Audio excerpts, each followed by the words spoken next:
खम्मा घड़ी Udaipur 92.7 big FM पर स्वागत है आपका। शो का नाम है बिग मेहमान। हर संडे शाम 5 से 7 आपकी मुलाकात करवाता हूँ कुछ ऐसी हस्तियों से जिनका काम उनकी पहचान बन गया है, जिन्होंने अपने काम से अपना नाम न सिर्फ देश भर में बल्कि दुनिया भर में कहीं ना कहीं वो एस्टैब्लिश कर लिया है और उनकी मेहनत बन गई है एक मिसाल, एक इंस्पिरेशन हम सभी के लिए। आज भी बिग मेहमान के तौर पर हमारे साथ ऐसी ही हस्ती हैं।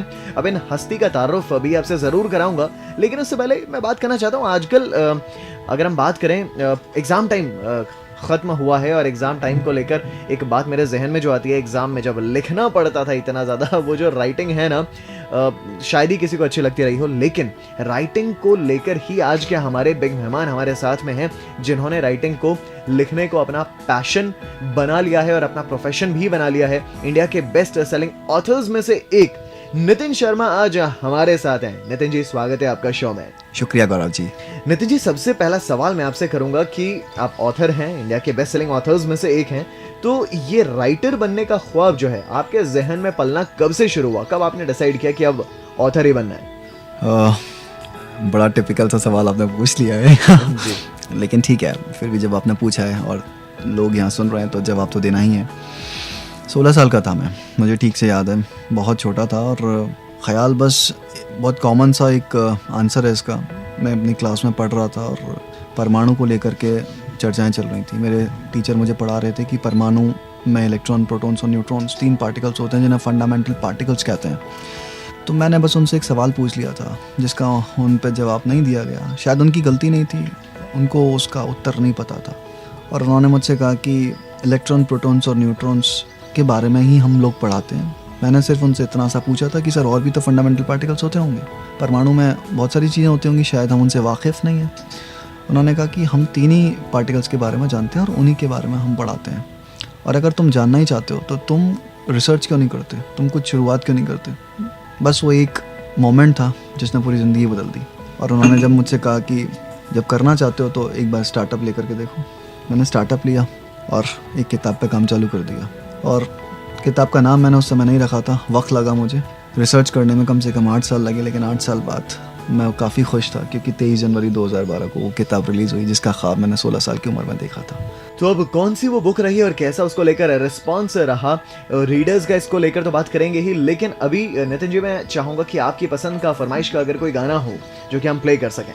गौरव जी, आप जानते हैं कि जो मेरी पसंद का गाना है वही आपकी पसंद का गाना भी है और मेरे को लगता है जो सुनने वाले हैं उनकी पसंद का गाना भी है ये फिल्म बड़ी बेहतरीन फिल्म थी, इसका नाम है मासूम। और आपको ये बता करके मुझे काफ़ी अच्छा लग रहा है कि गुलजार साहब को इस गाने के लिए फिल्म फेयर अवार्ड से नवाजा गया था 1984 में। म्यूज़िक दिया है आर डी बर्मन साहब ने और सिंगर हैं लता जी। ये गाना है तुझसे नाराज़ नहीं। क्या बात है, तुझसे नाराज नहीं जिंदगी, बिल्कुल बेहद खूबसूरत अल्टीमेट ये ट्रैक मासूम फिल्म में से प्ले कर देंगे। आप बस सुनते रहिए शो बिग मेहमान मेरे यानी गौरव के साथ है 92.7 बिग एफएम पर। सुनो सुनाओ लाइफ बनाओ।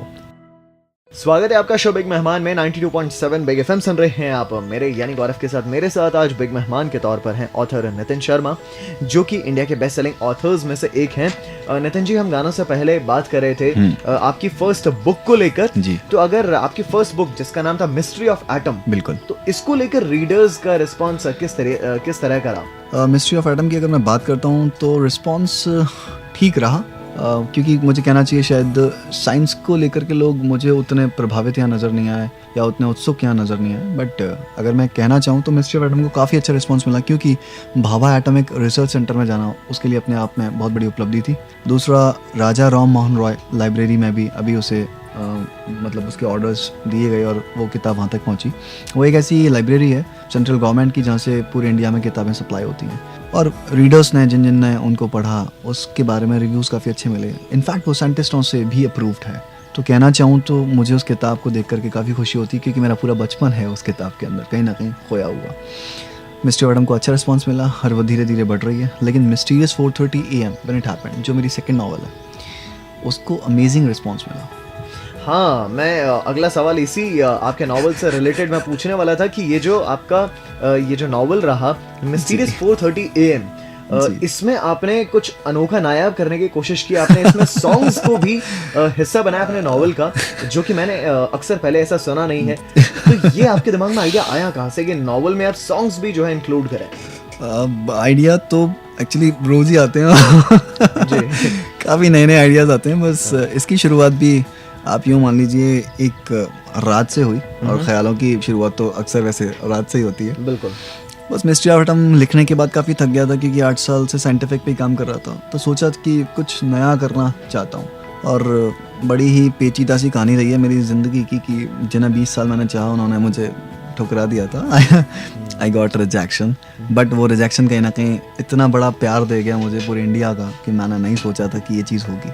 तो कहने का मतलब ये है कि बस जब रिजेक्शन मिला तो मैंने मिस्टीरियस 430 मिनट हैपेंड पे काम करना शुरू किया। और वो किताब मैं ऐसी बनाना चाहता था कि जिसमें पायस फीलिंग्स हों, लव को लेकर के लोग समझें उसको, मतलब उस पवित्रता को समझें जो प्यार में होती है।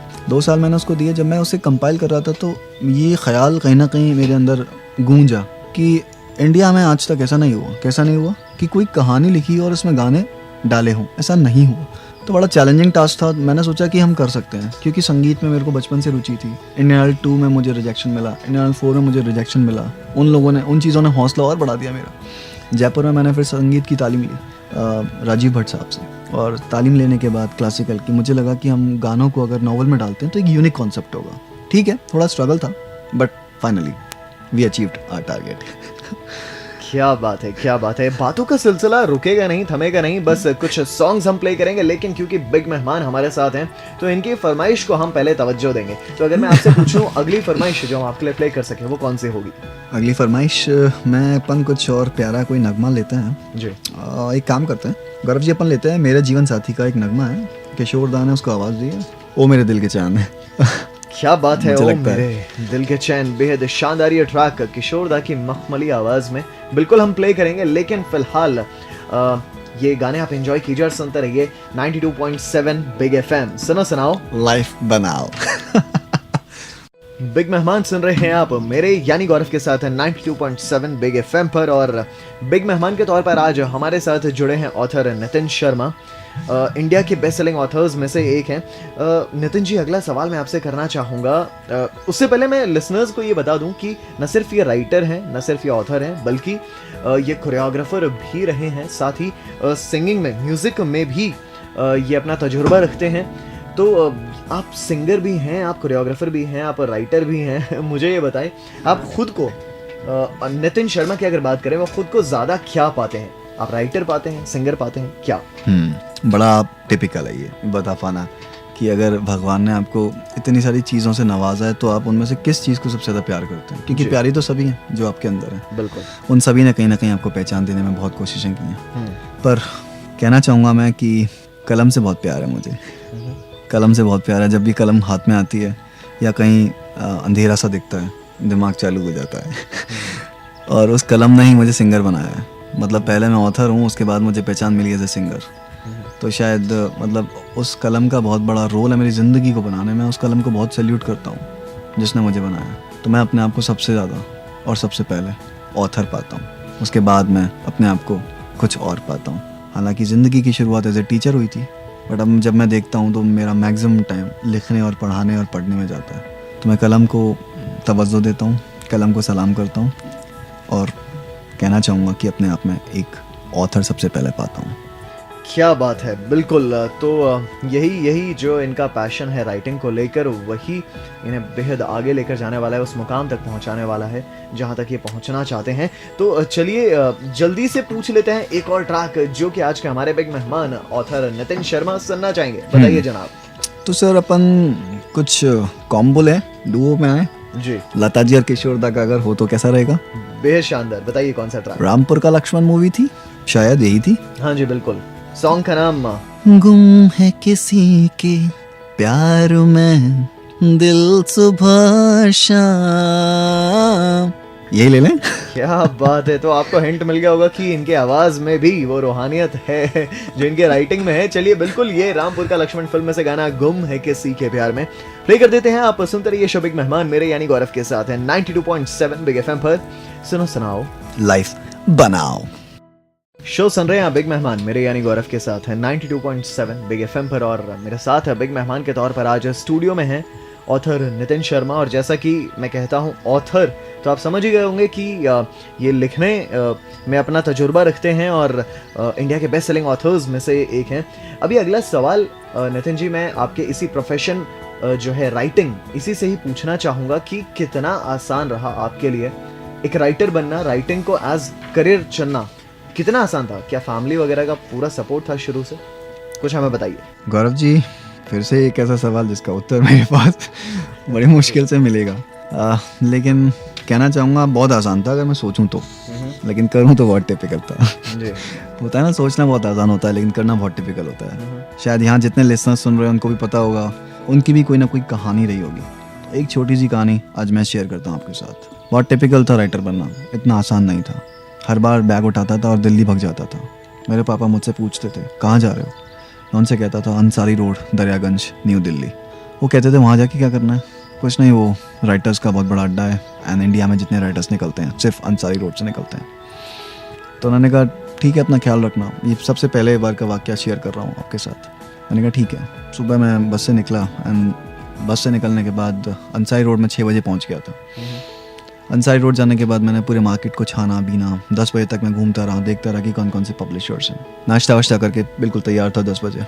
10 बजे मैंने अपना बैग उठाया और सबके दरवाज़ों पे जाकर के खटखटाना शुरू कर दिया कि see I am writer, I want to become a writer और आई एम फ्रॉम जयपुर। शाम के 5 बजने के बाद मुझे ऐसा लगा कि मैं राइटर नहीं बन पाऊँगा। 6 बजे मैंने वापस बस पकड़ी एंड बैक टू जयपुर। बड़ी टिपिकल सी जर्नी थी। दिन भर धक्के खाने के बाद जब आपको कुछ नहीं मिलता, निराश होकर के जब घर लौटते हो तो अंदर से आपके इतने सारे सवाल होते हैं और उनके जवाब बिल्कुल नहीं होते आपके पास, एक का भी जवाब नहीं होता है। 12 बजे मैं घर आया, पिताजी ने मेरा दरवाज़ा खोला, क्या हुआ? मैंने कहा इस बार कुछ नहीं हुआ। बोले ठीक है, किचन में जाओ, खाना रखा है, खाओ और सो जाओ। इस तरीके से फिर वही रात में नींद तो आपको आती नहीं है एंड वो सोचते सोचते वो रात भी निकल गई। सेकेंड टाइम भी यही हुआ। वापस लौट करके आया रात के 12 बजे। 6 बजे वहाँ से चल देता था मैं अक्सर और 12 बजे मैं जयपुर आ जाता था। क्या हुआ? मैंने उनसे कहा कुछ नहीं हुआ इस बार भी। तो मैंने कहा ठीक है, कोई बात नहीं है। अगेन किचन में जाओ, खाना रखा है, खाओ और सो जाओ, पर परेशान बिल्कुल मत हो, एक दिन तुम्हारा ज़रूर आएगा। तीसरी बार भी मेरे साथ वही हुआ। किचन में रखा है खाना, खाओ, सो जाओ, सोचना बिल्कुल मत, बहुत सोचते हो तुम, सब अपने आप होगा। चौथी बार जब फाइनली मैं 12 बजे लौट करके आया तो मैंने पापा को एक थम्स अप दिखाया, आई गॉट माई पब्लिशर। उन्होंने कहा किचन में जाओ, खाना रखा है, खाओ और सो जाओ। आई न्यू कि वो दिन आएगा और वो दिन आता है जब मेहनत करते हो तो उन्होंने बहुत मोटिवेट किया। उन्होंने कहा सोचना मत बिल्कुल, सब अपने आप होगा, बस करते जाना। तो फाइनली ये बहुत लंबा स्ट्रगल है कि दिल्ली हर बार बैग उठाता था, दिल्ली भग जाता था। पता नहीं क्यों, क्या दिखता था वहाँ पे कि राइटर बनना है बस। और इतनी सारी किताबों में कुछ ना कुछ लिखा हुआ पड़ा था, डिशावर्ल्ड पेपर्स थे, एक ख्याल आता था और दिल्ली भाग लेता था। फाइनली भगवान ने सुनी, उनका आशीर्वाद मिला और मुझे बुक लाइन पब्लिशर, मेरे पहले किताब के जो पब्लिशर हैं वो मिले और उनके बाद चीज़ें बदलती हुई चली गई। तो बहुत लंबी जर्नी थी लेकिन I achieve that. I salute to God and salute to my well wishers, जिनकी वजह से मैं आज यहाँ इस स्टूडियो में आरजे गौरव के साथ बैठा हूँ। क्या बात है। तो कहीं ना कहीं वो वेल विशर्स का प्यार, पेरेंट्स का साथ, उनकी ब्लेसिंग्स और ऑथर नितिन शर्मा जो हैं उनकी मेहनत भी अनडाउटेडली रही, तो इसी वजह से वो आज इस मुकाम तक पहुँचे हैं। और अगर मैं आपसे पूछूं अगला सॉन्ग आप कौन सा सुनना चाहते हैं तो बताइएगा। हाँ, सॉन्ग सुन लेते हैं, आई थिंक वो बेटर है जी। क्योंकि फिर ये वही कहानियाँ चलती रहेंगी।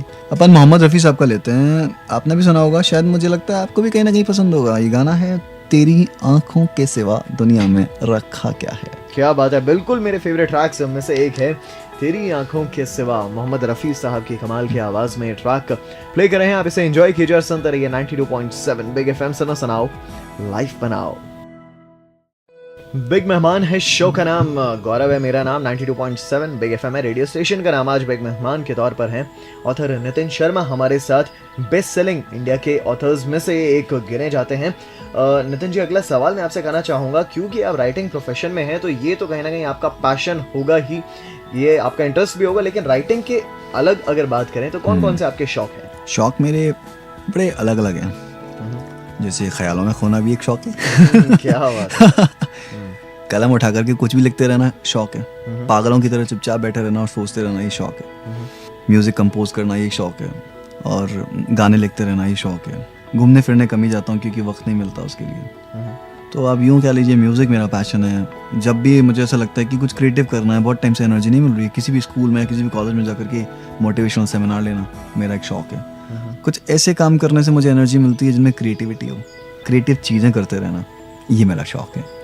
क्या बात है, क्या बात है, लाजवाब। और अगर मैं सवाल आपसे करूं कि आपकी लाइफ में आपके आदर्श, आपके रोल मॉडल कौन रहे?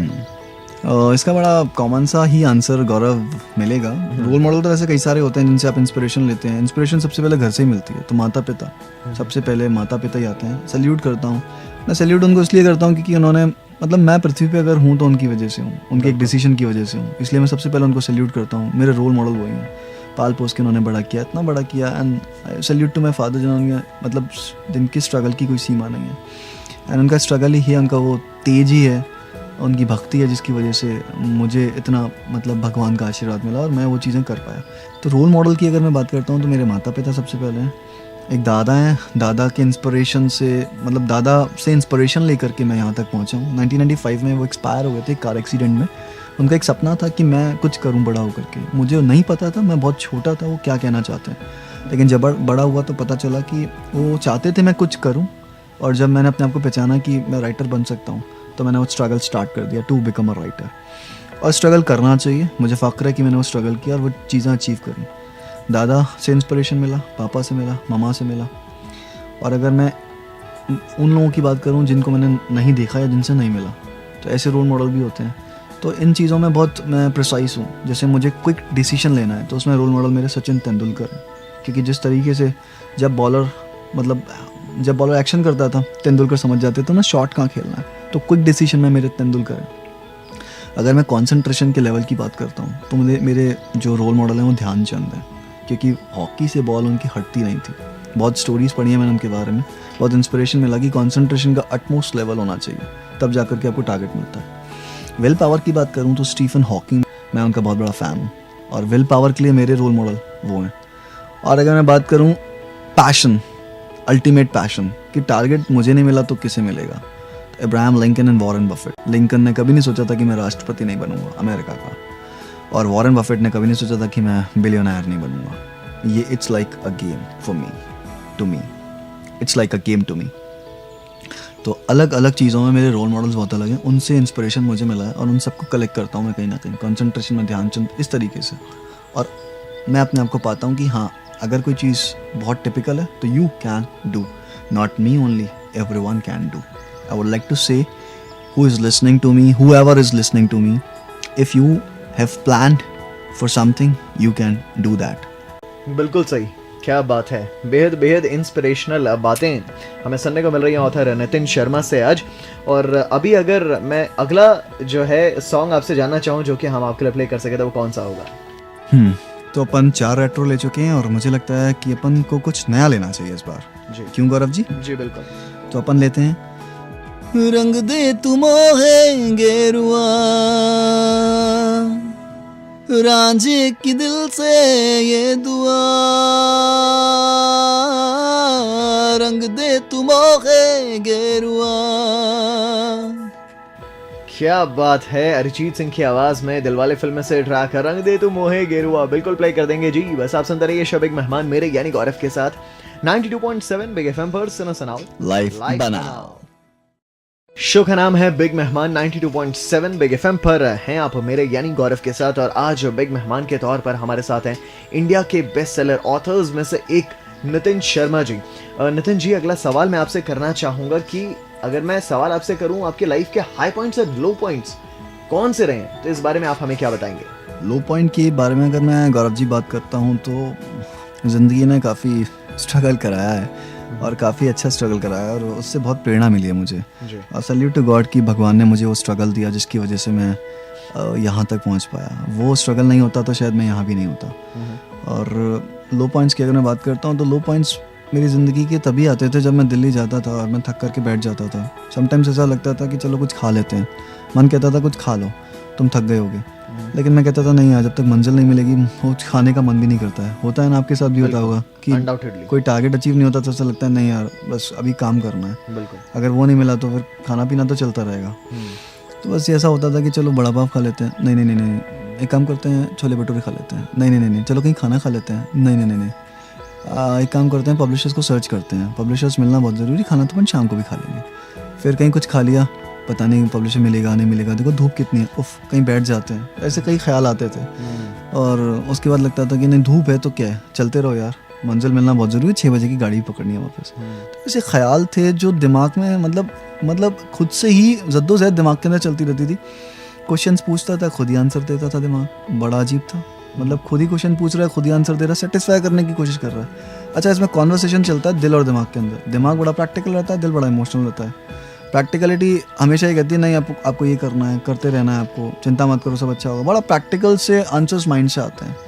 तो मैं कहता हूँ, और दिल होता है कि ज़िद्दी होता है कि मतलब वो आपको कहता है कि चल कुछ खा ले, चल कुछ और कुछ कर ले, और चल बैठ जा थोड़ा सा, दिमाग कहता नहीं चलते रहो, नहीं चलते रहो, थको मत बिल्कुल। तो बड़े अलग तरीके के दिलो दिमाग में कॉन्वर्सेशन चलते रहते थे दोनों के बीच में। अल्टीमेटली मतलब मैं देखता हूँ तो पाता हूँ कि वही लो पॉइंट्स थे ज़िंदगी के, कि जब मैं बहुत बैठ जाता था, कभी कभी आधे घंटे बैठा रहता था, सोचता रहता था बनूंगा नहीं बनूंगा, फील करता था कि समटाइम्स उस मोमेंट पे आ जाता था कि नहीं यार I can not do it, वो ज़िंदगी में दिन मेरे नहीं आएगा। लेकिन फिर वही होता है कि धीरे धीरे आप जब करते रहते हो तो प्रयास करते हो तो मंजिल भी मिलती हैं। तो एक दिन ऐसा भी आया कि शुरुआत हुई ज़िंदगी की, और अचीवमेंट, लो पॉइंट अचीवमेंट में बदल गया। अचीवमेंट क्या मानते हैं आप? कलम हाथ में आ गई और एक पब्लिश्ड ऑथर बन गया, ये मेरा सबसे बड़ा अचीवमेंट है। एक पैशन था राइटिंग का, वो से मंजिल मिली, सबसे बड़ा अचीवमेंट ये। इससे बड़ा कोई अचीवमेंट हो ही नहीं सकता है। पैसे वैसे आप कम कमाते हो, कभी ज़्यादा कमाते हो, ये अचीवमेंट नहीं होते कि आप लाइफ में लग्जरी है कि नहीं। अचीवमेंट होते हैं जब आपके सपने पूरे हो जाते हैं। आप आरजे बन गए, ये आपके लिए अचीवमेंट है, ये आपका पैशन रहा होगा, इसलिए आप इस इंडस्ट्री में हो। मैं ऑथर बन गया, ये मेरा अचीवमेंट है, और ऑथर के बाद मैं सिंगर बना, ये मेरा अचीवमेंट है। तो ये सबसे बड़ा अचीवमेंट है, इससे बड़ा कोई अचीवमेंट हो नहीं सकता वैसे तो। और मैं भगवान को और अपने माँ बाप को और वेल विशर्स को सल्यूट करता हूँ दिल से। क्या बात है, क्या बात है। बिल्कुल होता अक्सर यही है कि आप लाइफ में जब लो पॉइंट्स को फेस करते हैं तो उनको टैकल करने के बाद में, उनको ओवरकम करने के बाद में आप जब अपने हाई पॉइंट्स की तरफ बढ़ते हैं तो तभी दुनिया आपको सलाम करती है। अगला सॉन्ग कौन सा आप सुनना चाहेंगे नितिन जी, ये हम आपसे जानना चाहेंगे। क्या बजाएं? अपन सबसे पूछते हैं लेकिन वहाँ से आवाज़ नहीं आएगी। यहीं से आवाज़ जा सकती है। तो आप क्या सुनना चाहेंगे, हम आपसे पूछते हैं। क्या आप जीना जीना सुनना चाहेंगे from the movie Badlapur by Atif Aslam? तो चलिए हम यही प्ले कर देते हैं आपके लिए, जीना जीना फ्रॉम द मूवी बदलापुर। तो इस ट्रैक को आप एंजॉय कीजिए। गानों के बाद जल्दी वापस लौट रहे हैं। सुनते रहिए 92.7 बिग एफएम, सुना सुनाओ लाइफ बनाओ।